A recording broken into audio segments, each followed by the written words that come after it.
Assalamualaikum warahmatullahi wabarakatuh. Perkenalkan, saya Hatipah Ceryani dengan nomor induk mahasiswa 856102799. Pada kegiatan praktikum kali ini, saya akan menjelaskan urutan pencernaan makanan pada manusia. Sistem pencernaan makanan pada manusia terdiri dari mulut, kerongkongan atau esofagus, lambung, usus halus, usus besar, dan anus. Yang pertama adalah mulut.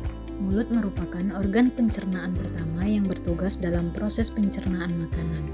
Proses pencernaan makanan dimulai di dalam mulut, di mana terjadi dua jenis pencernaan, yaitu mekanik dan kimiawi.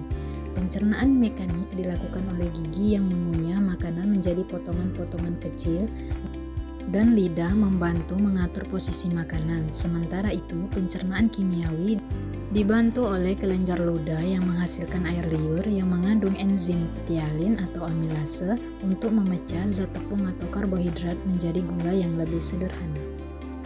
Yang kedua adalah kerongkongan atau esofagus.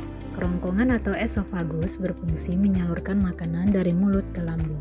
Setelah ditelan, makanan akan melewati kerongkongan, yaitu saluran penghubung antara mulut dan lambung. Di dalam kerongkongan, makanan tidak mengalami proses pencernaan secara kimiawi. Saluran ini bekerja dengan melakukan gerak peristaltik, yaitu gerakan meremas dan mendorong yang dilakukan oleh otot dinding kerongkongan untuk menyalurkan gumpalan atau makanan atau bolus menuju ke lambung.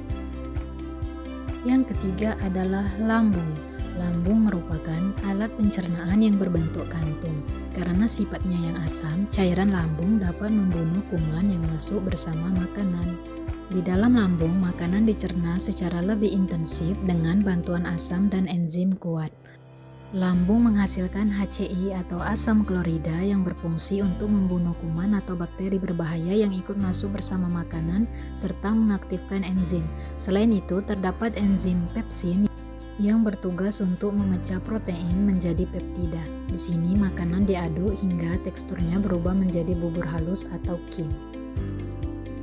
Yang keempat adalah usus halus. Setelah dicerna di lambung, makanan akan masuk ke usus halus. Usus halus terdiri atas 3 bagian, yaitu usus 12 jari atau duodenum, usus kosong atau jejunum, dan usus penyerapan atau ileum. Pencernaan makanan berakhir di ileum. Di sini, makanan yang telah dicerna akan diserap dinding ileum. Glukosa, asam amino, mineral, dan vitamin akan diserap melalui pembuluh darah daging ileum. Adapun asam lemak dan gliserol akan diserap melalui pembuluh getah bening. Pembuluh getah bening pada akhirnya akan bermuara pada pembuluh darah atau kapiler, sehingga sari-sari makanan dapat diedarkan ke seluruh tubuh. Yang kelima adalah usus besar. Dalam usus besar ini terjadi penyerapan air dan pembusukan sisa-sisa makanan oleh bakteri pembusuk. Sisa-sisa makanan yang tidak dapat diserap oleh usus halus akan diteruskan ke usus besar. Tugas utama usus besar adalah menyerap air dan garam mineral yang masih tersisa sehingga ampas makanan menjadi lebih padat. Di dalam usus besar juga terjadi proses pembusukan sisa makanan yang dibantu oleh bakteri baik yang sekaligus berperan dalam pembentukan vitamin K. Pada bagian pangkal usus besar terdapat bagian kecil yang disebut usus buntu atau appendix. Dan yang terakhir adalah anus. Anus merupakan saluran paling akhir dari sistem pencernaan manusia yang berfungsi sebagai jalur keluarnya sisa-sisa makanan atau tinja atau feses dari dalam tubuh manusia. Sisa makanan yang telah dibusukkan dan memadat akan berubah menjadi kotoran atau tinja. Feses ini akan ditampung terlebih dahulu di bagian ujung usus besar yang disebut rektum.